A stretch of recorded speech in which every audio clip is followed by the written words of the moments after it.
વિદ્યાર્થી મિત્રો, ગયા લેક્ચરમાં આપણે ખાલી મહત્તમ મૂલ્ય કોને કહેવાય વિધેયનું અને ન્યૂનતમ મૂલ્ય કોને કહેવાય એની વાત કરીએ. હવે આજે વાત કરીએ સ્થાનીય મહત્તમ અને સ્થાનીય ન્યૂનતમ, એટલે લોકલ મેક્સિમમ અને લોકલ મિનિમમ વેલ્યુ કોને કહેવાય.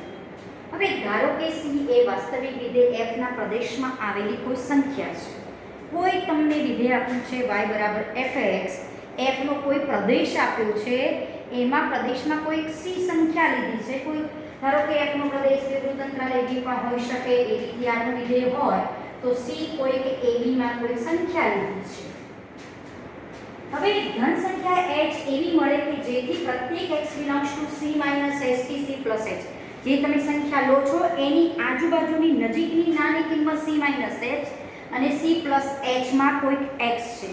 એ બધા x માટે fc જો greater or equal to fx થાય તો f ને x બરાબર c આગળ સ્થાનીય મહત્તમ મૂલ્ય છે તેમ કહેવાય અને fc ને f ની સ્થાનીય મહત્તમ કિંમત કહે છે.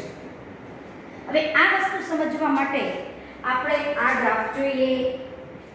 હવે અહીંયા ધન સંખ્યા h એવી મળે કે જેથી પ્રત્યેક x belongs to c - h થી c plus h માટે fc greater or equal to fx થાય તો f ને x બરાબર c આગળ સ્થાનીય મહત્તમ મૂલ્ય મળે છે તેમ કહેવાય અને fc ને f ની સ્થાનીય મહત્તમ કિંમત કહે છે. મેં લખ્યું. હવે એના પહેલા આ ગ્રાફ સમજીએ. ધારો કે કોઈ એક વિધેયનો ગ્રાફમાં આવો આવ્યો છે. આ બિંદુ આગળ એની ન્યૂનતમ કિંમત દેખાય છે. આ બિંદુ આગળ એ ટોચે પહોંચેલો એટલે મહત્તમ કિંમત મળે છે. તો આ જે બિંદુઓ છે એને આપણે નિર્ણાયક બિંદુઓ તરીકે ઓળખીશું અને આ નિર્ણાયક બિંદુ આગળ ધારો કે હું અહીંયા એક સ્પર્શક રેખા દોરું, આ બિંદુમાંથી પસાર થયેલી સ્પર્શક રેખા, તો એનો ઢાળ હંમેશા 0 હોય. હંમેશા 0 હોય. કેમ? કારણ કે આ સ્પર્શક રેખા x અક્ષને સમાંતર છે એટલે સમક્ષિતિજ રેખા હોય તો એનો ઢાળ 0 હોય. અને આ બિંદુએ જો નિર્ણાયક બિંદુ આગળ જો સ્પર્શક રેખા દોરવામાં આવે તો આનો ઢાળ f'(x) પણ 0 હોય અને એ રીતે આ માટે ને આ માટે પણ 0 હોય. હવે સ્થાનીય મહત્તમની વાત કરતા હતા તો તમને આ ટોચનું બિંદુ એમ દેખાય છે કે આ બિંદુ આગળ આ વિધેય f ને મહત્તમ મૂલ્ય મળે છે એવું કહી શકાય. હવે મહત્તમ આને આપણે કેમ કહીશું? ધારો કે એની નજીકના આ અંતરાલની વાત કરો. આ અંતરાલના કોઈ પણ બિંદુ ગમે તે બિંદુ તો અહીંયા વિધેય તમે દેખી શકો છો કે આ ગ્રાફ વધે છે પછી ઘટે છે. તો આ ધારો કે હું એક c બિંદુ ટોચનું બિંદુ લઉં કે આ c છે કે જ્યાં f'(x) તરીકે f'(c0) છે. હવે અહીંયા આ અંતરાલની જો વાત કરીએ તો આ c બિંદુ જો હું કહેતી હોય, આ ધારો કે હું એમ કહું કે આ c બિંદુ છે ને f'(c0) છે, તો આ જે બિંદુ છે એ બિંદુ માટે અહીંયા આ c થી નાની કિંમત આ બાજુ હશે, c થી મોટી કિંમત અહીંયા હશે. આ ધારો કે c - h છે, આ c બિંદુ છે અને આ c plus h છે. એ આકૃતિ અહીંયા અમે સમજાવ્યું છે. તો આ તમારો અહીંયાથી ગ્રાફ જે વિધેય વધે છે પછી ઘટે છે એનો મતલબ કે c - h માં વિધેય વધે છે એટલે કે f'(x) તમારો greater than 0 થશે અને આ પાર્ટ એટલે c થી c plus h માં આટલો પાર્ટ જો લઉં તો આટલા પાર્ટમાં તમારું વિધેય ઘટે છે એટલે કે f'(x) less than 0 થાય તો આ જે c છે એ f ની સ્થાનીય મહત્તમ f ને c આગળ સ્થાનીય મહત્તમ મૂલ્ય મળે છે તેમ કહેવાય અને fc ને એ વિધેય f ની સ્થાનીય મહત્તમ કિંમત કહેવાય. એ વસ્તુ અહીંયા બતાવેલી છે. એ જ રીતે સ્થાનીય ન્યૂનતમમાં એવું કીધેલું છે કે ધારો કે આ બિંદુની વાત કરીએ નીચેના બિંદુ કે દેખાય છે કે આ બિંદુ આગળ વિધેયની કિંમત સૌથી નાની હશે તો એનું ન્યૂનતમ મૂલ્ય મળે છે એમ કહી શકાય. તો આ માટે શું થશે? જો ન્યૂનતમ ક્યારે બનશે?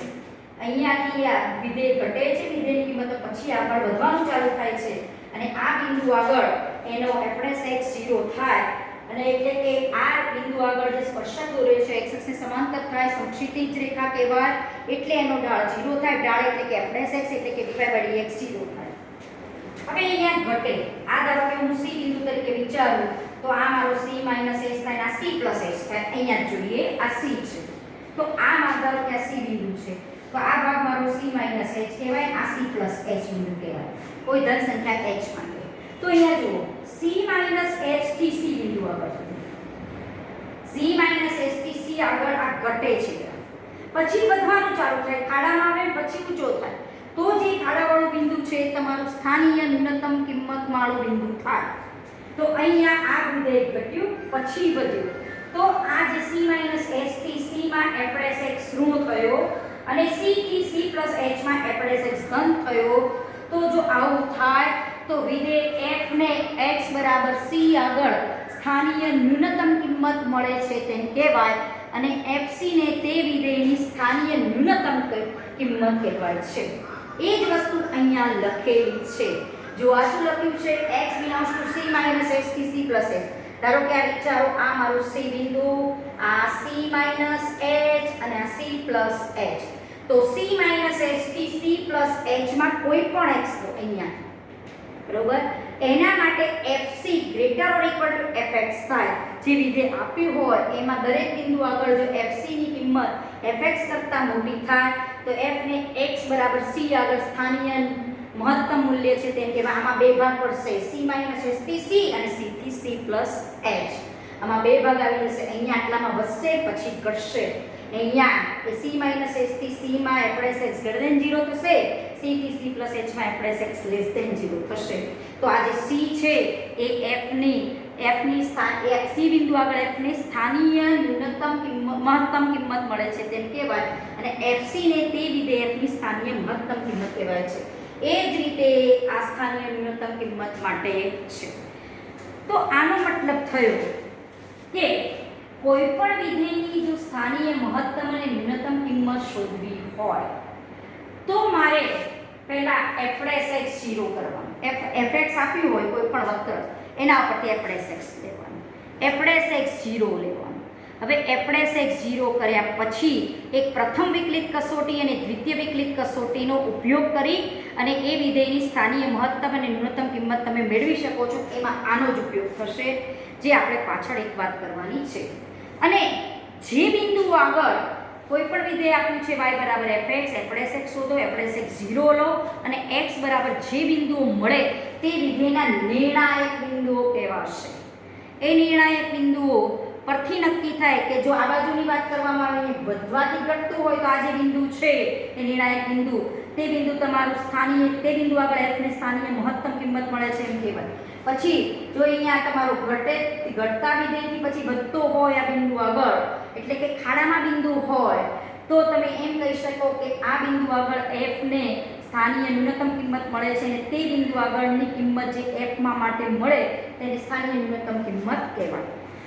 હવે ઘણા ગ્રાફ આવા નાયક હોય, વધતા ઘટતા નાય હોય, ઘણા ઘટે વધે અને સળંગામ વધ્યા કરતા હોય એવા ગ્રાફ પણ હોય. તો એના માટે તમે એવું ન કહી શકો કોઈ પણ બિંદુ આગળ કે ત્યાં બિંદુ આગળ જે સ્પર્શક દોરો એનો ઢાળ 0 હોય. તો જે આવા બિંદુઓ છે એને આપણે નતિ બિંદુઓ તરીકે ઓળખીએ છીએ. હવે એની ગ્રાફ તમને 6.15 માં એક ગ્રાફ આપેલો છે નતિ બિંદુ માટેનો. ધારો કે હું એક ગ્રાફ દોરું fx બરાબર x³ નો. હવે એના ઉપરથી તમે f'x શોધો તો 3x² મળે અને f's 0 કરો તો 0 મળે, પરંતુ તે f ને x બરાબર 0 આગળ સ્થાનીય મહત્તમ કે ન્યૂનતમ મૂલ્ય નથી એવું કહી શકો. કારણ કે આમાં ન્યૂનતમ મૂલ્ય ક્યારે મળે, ગ્રાફ ઘટે ને પછી વધે જે બિંદુ આગળથી, તો એ બિંદુ એને આગળના આજુબાજુની સામીપ્યની વાત કરવાની. c minus h થી c plus h માં, c minus h થી c માં f'x ઋણ હોય, c થી c plus h માં f'x ધન હોય, તો આ બિંદુ આગળ f ને સ્થાનીય ન્યૂનતમ કિંમત મળી કહેવાય અને fc ને એ વિધેય f ની સ્થાનીય ન્યૂનતમ કિંમત કહેવાય. તો આમાં ગ્રાફ ઉપરથી તો તમને ખબર પડે છે કે આ જે ખાડામાં એટલે કે ગર્ત, શૃંગ અને ગર્ત તમે ફિઝિક્સમાં વાત કરો છો, ગર્તમાં જો બિંદુઓ આવે તો એ બિંદુ આગળ f ની સ્થાનીય ન્યૂનતમ કિંમત હોઈ શકે. કોઈ વિધેયની એકથી વધારે સ્થાનીય ન્યૂનતમ કિંમત પણ હોઈ શકે અને એ જ રીતે સ્થાનીય મહત્તમ કિંમત પણ એકથી વધારે હોઈ શકે. અને નતિ બિંદુ કોને કહેવાય? આમાં શું થયું, સ્થાનીય ન્યૂનતમ માટે ઘટ્યો ગ્રાફ પછી પાછું વધ્યું. જે બિંદુ આગળ આવી પોઝિશન રચાય તે બિંદુને આપણે તે બિંદુ આગળ f ને સ્થાનીય ન્યૂનતમ કિંમત મળે છે એમ કહીએ છીએ. તો ઘણા ગ્રાફ એવા હોય કે ઘટીને પછી વધે નહીં, વધતા હોય તો ઘટીને સળંગ વધ્યા જ રાખે, એવું સ્ટેજ ના આવે કે એક પોઝિશન ઉપરથી પાછો ઘટવાનું ચાલુ કરે. જો આમાં શું થાય છે, વધે છે એક પોઝિશન પાછી બધી ઘટે છે, પણ ઘણા ગ્રાફ વધવાનું ચાલુ કરે તો આમ વધે જ રાખે, કોઈ દિવસે ઘટે નહીં, તો એની સ્થાનીય મહત્તમ કે ન્યૂનતમ કિંમત તમે એ વિધેય માટે ન ગોતી શકો. તો જે બિંદુ જે છે એ બિંદુઓને નતિ બિંદુ તરીકે ઓળખવામાં આવે છે. હવે કયા મેં ક્યાં કીધું કે x બરાબર c આગળ આ વિધેય f ને સ્થાનીય મહત્તમ કિંમત મળે છે, તો એટલે આપણે c શું થયું કહેવાય, 0 થયું કહેવાય. તો તે બિંદુ આગળ f ને સ્થાનીય મહત્તમ કિંમત મળે છે. c - h થી c માં f' x ધન થતો હોય અને c થી c + h માં f' x ઋણ થતો હોય તો આ c બિંદુ આગળ f ને સ્થાનીય મહત્તમ કિંમત મળે તેમ કહેવાય. fc ને એની સ્થાનીય મહત્તમ કિંમત કહેવાય. હવે એ જ વસ્તુમાં આપણે નતિ બિંદુની વાત પણ કરી લઈએ. નતિ બિંદુ કોને કહેવાય? અને આ બધા જે બિંદુઓ છે કે જ્યાં f'c 0 થાય અહીંયા પણ f'c 0 થાય, અથવા f'x 0 થાય અહીંયા f'x 0 થાય, f'x 0 થાય, તો f'x 0 થતા જે x મળે તે x જે છે એને નિર્ણાયક બિંદુઓ તરીકે ઓળખવામાં આવે છે. પણ ઘણા ગ્રાફ એવા હોય કે ત્યાં તમે f'x 0 લેવાથી જે x મળે છે એની આપણને વાત કરવાની છે કે એ બિંદુઓ કેવા કહેવાય, નતિ બિંદુઓ છે કે નહીં, એની આપણે આકૃતિ 6.15 માં વાત છે એ કરવાની છે. અને એક પ્રમેય 2 પણ આપેલો છે. ધારો કે f એ i બરાબર વિવૃત અંતરાલ ab પર વ્યાખ્યાયિત વિધેય છે, c કોઈ i માં આવેલી કોઈ કિંમત છે, તો f ને x બરાબર c આગળ સ્થાનીય મહત્તમ કે ન્યૂનતમ મૂલ્ય મળતું હોય તો f'c બરાબર 0 અથવા f એ x બરાબર c આગળ વિકલનીય નથી તેમ કહેવાય. કારણ કે f'c 0 થાય તો એ બિંદુ આગળ f એ વિકલનીય વિધેય નથી તેવું કહેવાય. જે ઉપરનું પ્રમેય છે, પ્રમેય 2 તમારી ચોપડીમાં આપેલું છે એ મેં વાંચ્યું. ઉપરના પ્રમેયનું પ્રતીક સત્ય હોવું જરૂરી નથી. ઉપરનું પ્રમેય શું કહે છે કે f એ ab પર વ્યાખ્યાયિત વિધેય છે, એનો મતલબ આવો થયો. પ્રમેય 2 ની ખાલી હું વાત કરી લઉં, વિધાન આપણે યાદ રાખવાની જરૂર નથી.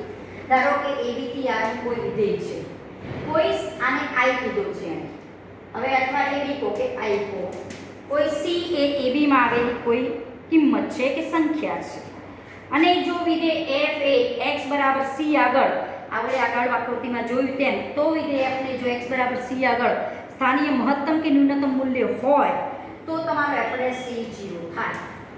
બરોબર, f'c 0 થાય અથવા f'c 0 થાય અથવા f ને f એ x બરાબર c આગળ વિકલનીય, f એ x બરાબર c આગળ વિકલનીય નથી એમ કહેવાય. કારણ કે જ્યાં f'c તમારો અહીંયા 0 થતો હોય અને આ બિંદુ આગળ c - h થી c અને c થી c + h માં ઘટીને પાછું વધતું હોય તો તમે એમ કહો કે આ બિંદુ આગળ f'c 0 થાય, બરોબર, તો આ બિંદુ આગળ વિકલનીય નથી કેમ કહેવાય? કારણ કે એનું જમણું વિકલન લેશો તો એ કંઈક બીજી સંખ્યા મળશે, અને આ બિંદુ આગળનું ડાબું વિકલન લેશો તો કંઈક બીજી સંખ્યા મળશે. એટલે જમણું વિકલન ડાબું વિકલન આ બિંદુ આગળ સરખા થશે નહીં જ્યાં f'c 0 થાય. એટલે તે બિંદુ આગળ તે વિધેય વિકલનીય નથી એવું કહેવાય. તો અહીંયા આ મારું ડાબું વિકલન કહેવાય. ધારો કે હું c બિંદુ લઉં અને આને c - h કહું, આને c + h કહું, તો આ મારું c - h થી c બિંદુ આગળને જે વિકલન મળે, જે બિંદુ આગળ વિકલન મળે એ મારું ડાબું વિકલન કહેવાય. c - h c થી c + h માં જે વિકલન શોધું એ મારું જમણું વિકલન કહેવાય. ત્યાં આ બંને વિકલન સરખા નહીં થાય એટલે f'c જ્યાં 0 થતો હોય ને ત્યાં વિધેય f એ વિકલનીય નથી એવું કહેવાય. આ પ્રમેય 2 છે. હવે પ્રમેય 2 નું પ્રતીક શું થશે? પ્રમેય 2 શું કહે છે કે f ને જો x બરાબર c આગળ સ્થાનીય મહત્તમ કે ન્યૂનતમ કિંમત મળતી હોય તો f'c 0 થાય અથવા f એ x બરાબર c આગળ વિકલનીય નથી એમ કહેવાય. તો ઘણી વખતે આનું પ્રતીક એટલે જો f'c 0 થાય તો ઉપરોક્ત વિધેયનું પ્રતીક સત્ય હોવું જરૂરી નથી. કોઈ બિંદુ આગળ વિકલન શૂન્ય થઈ જાય તો તે બિંદુ આગળ મહત્તમ કે ન્યૂનતમ હોવું તે જરૂરી નથી. આવી આ પ્રમેય શું કહે છે? c કોઈ બિંદુ છે અંતરાલ i પરનું, એટલે કે f ના પ્રદેશનું કોઈ બિંદુ લીધું છે. જો વિધેય f ને x બરાબર c આગળ સ્થાનીય મહત્તમ કે ન્યૂનતમ કિંમત મળે એફ સી 0 થાય. બરોબર, આ આપણું વિધાન છે. અને પ્રતીક શું થશે? જો F dash C equal to 0 થાય તો એફ ને x બરાબર c આગળ સ્થાનીય મહત્તમ કે ન્યૂનતમ મૂલ્ય મળે એ જરૂરી નથી. એ માટેની આપણને નથી બિંદુ આગળના પ્રશ્ન તરફ દોરી જાય છે અને આપણને એક આકૃતિ પણ આપેલી છે. સપોઝ fx x³ નો ગ્રાફ દોરજો તો એ ગ્રાફ આવો આવશે. એ ગ્રાફ તમારો આવો આવશે. આ પ્રમેય શું કહે છે કે f એ x i માં f ને x બરાબર c આગળ જો સ્થાનીય મહત્તમ કે ન્યૂનતમ કિંમત મળતી હોય તો તમારે f' c 0 થાય. પ્રતીક શું થાય કે f' c 0 થાય તો f ને x બરાબર c આગળ સ્થાનીય મહત્તમ કે ન્યૂનતમ કિંમત મળે છે એવું કહી શકાય નહીં. ધારો કે આનો ગ્રાફ દોરજો તો આ ટાઈપે આવશે. આ ટાઈપે આનો ગ્રાફ આવશે. બિંદુ મૂકીને જોજો, x r માંથી બધા કિંમતો લેજો, y મૂકજો અને તમારા બિંદુ મૂકી અને એને જોડશો તો ગ્રાફ આ ટાઈપનો આવશે. તો અહીંયા શું થાય જુઓ, આનું વિકલન f' x એટલે 3x². f' x તમે 0 લો તો 3x² બરાબર 0 તો x બરાબર 0 મળે. x 0 મૂકું તો મારો y 0 મળે એટલે આ બિંદુ થયું મારું. તો આ બિંદુ આગળ એવું નથી થતું કે આ ગ્રાફ અહીંયાથી વધીને પાછળ ઘટતો નથી. તો આ બિંદુને તમે આ બિંદુ આગળ એને સ્થાનીય ન્યૂનતમ કે મહત્તમ કિંમત મળે છે એવું ન કહી શકાય. બરોબર, તો આવા બિંદુને આપણે નતિ બિંદુ તરીકે ઓળખીએ છીએ. ભલે કોઈ વિધેય માટે આપણે x 0 થતો હોય એના ઉપરથી x તમને જે મળે, બરોબર, તો એ 0 થાય અને આ 0 તમે અહીંયા મૂકો ને તો f' 0 0 થાય એટલે x બરાબર મારું c બિંદુ થયું કહેવાય. x બરાબર c તરીકે મારું 0 બિંદુ કેવું કહેવાય કે જ્યાં f' 0 બરાબર 0 થાય છે, c 0, f' 0 બરાબર 0 થાય છે. પણ ઊંધું f' c બરાબર 0 થાય તો f એ બિંદુ આગળ સ્થાનીય મહત્તમ કે ન્યૂનતમ કિંમત મળે છે એવું ન કહી શકાય. કારણ કે આ 0 આગળ તમે જુઓ કે આ ગ્રાફ આટલેથી વધે છે, પાછો વધે જ છે. તો અહીંયાથી જો આમ થતું હોય તો આ જે બિંદુ છે એ બિંદુને તમે સ્થાનીય ન્યૂનતમ કિંમત તરીકે સ્થાનીય મહત્તમ કિંમત તરીકે લઈ શકાય. પણ એવું થતું નથી. તો f' c = 0 થાય તો પણ આમાં વિધેય f ને સ્થાનીય મહત્તમ કે ન્યૂનતમ કિંમત મળતી નથી. એટલે કે પ્રમેય 2 સાચો નથી. અને આવા બિંદુને આપણે નતિ બિંદુ તરીકે ઓળખીએ છીએ. આ નતિ બિંદુ કહેવાય. નતિ બિંદુ, બરાબર, નતિ બિંદુ તરીકે ઓળખવામાં આવે છે. હવે આના ઉપરથી જે એક પ્રમેય 3 છે એ પ્રથમ વિકલિત કસોટી તરીકે લીધેલી છે. એ પણ જે આપણે આગળ સમજ્યા એ જ વસ્તુ બતાવે છે. અને દ્વિતીય વિકલિત કસોટી 2 આપણે કસોટી સમજવાની છે. પછી આપણે સ્વાધ્યાય 6.5 લગભગ આવે છે એના દાખલા ઉપર પહોંચી શકીશું અને એના માટે કેટલાક ઉદાહરણ પણ તમને આપેલા છે. હવે આગળ જોઈએ